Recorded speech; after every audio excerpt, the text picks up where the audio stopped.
ជាផលគឺជាប្រភពចំណេះយើងកុំប្រហាក់ផ្លែខ្លួនឲ្យសោះឆ្នាត់ឆ្នៃសូត្ររៀនប្រឹងប្រែងជីកោដើម្បីសម្រស់សម្ផស្សជីវិតតើប៉ុណ្ណាទេអង្គវេទិកាវិមល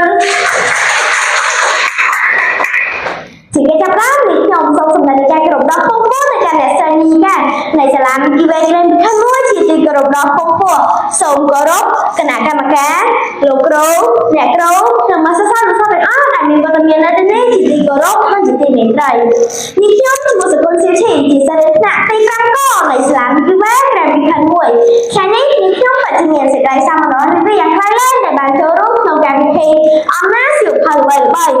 ង្គវេទិកាវិមលជាទីគោរពមានប្រភេទសៀវភៅដូចជាចាស់ដែលអ្នកទាំងអស់គ្នាបានអាននិងក៏បានស្គាល់តែថ្ងៃនេះខ្ញុំសូមលើកយកសៀវភៅរឿងចំនួន2ក្បាលដែលខ្ញុំបានអានហើយអានទៀតក្នុងរយៈពេល1ខែកន្លងមកនេះសៀវភៅរឿងទី1គឺជាសៀវភៅរឿងការស្រពោនគឺជាស្នាដៃនិពន្ធរបស់លោកតាលូហាយដែលបានតាំងតែងឡើងនិពន្ធនៅឆ្នាំ1947មកម្លេះហើយបបោជាសៀវភៅនៅឆ្នាំ1949គឺជាប្រភេទអក្សរសិល្ប៍ទំនើបប្រឡំលោកបានមនោសញ្ចេតនាស្ថិតនៅក្នុងចលនាខេមរានិយមនៃសង្គមបរិយាកាសក្នុងសម័យអាណានិគមនិយមបារាំងនៅក្នុងរឿងការស្រពោននេះមានតួអង្គឯកចំនួន2នាក់គឺប៊ុនធឿននិងវិធីវីចំណែកឯតួអង្គរងវិញមានដូចជាយាយនួនយាយផាំនាងថោ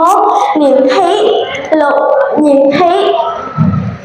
កគ្រូអានតាសូនិងនាងសុចិត្រាជាដើមនៅក្នុងរឿងនេះគេចង់និយាយពីស្នេហាមួយគូដែលមានភាពស្មោះស្ម័គ្រជាមួយគ្នាតែថ្ងៃមួយនាងវិធីវីនិងប៊ុនធឿនត្រូវបានដាច់ទំនាក់ទំនងគ្នាព្រោះតែគ្រួសារប៊ុនធឿនបានធ្លាក់ខ្លួនក្រហើយយាយនួនបានរើកូនស្រករថ្មីឲ្យនាងវិធីវីនោះគឺណៃសតចាប់ពីពេលនេះទៅ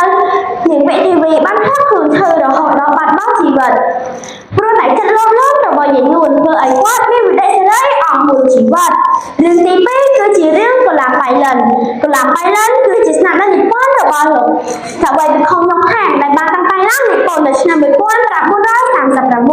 ឬឆ្នាំ1943គឺជាប្រភេទអក្សរសិល្ប៍ទំនើបប្រឡំលោកបានមនោសញ្ចេតនាសន្តាននៅក្នុងចលនាខេមរានិយមនៃសង្គមបរិយាកាសក្នុងសម័យអាណានិគមនិយមបារាំងនៅក្នុងរឿងនេះមានតួអង្គដូចជាចៅចិត្រខូនេរី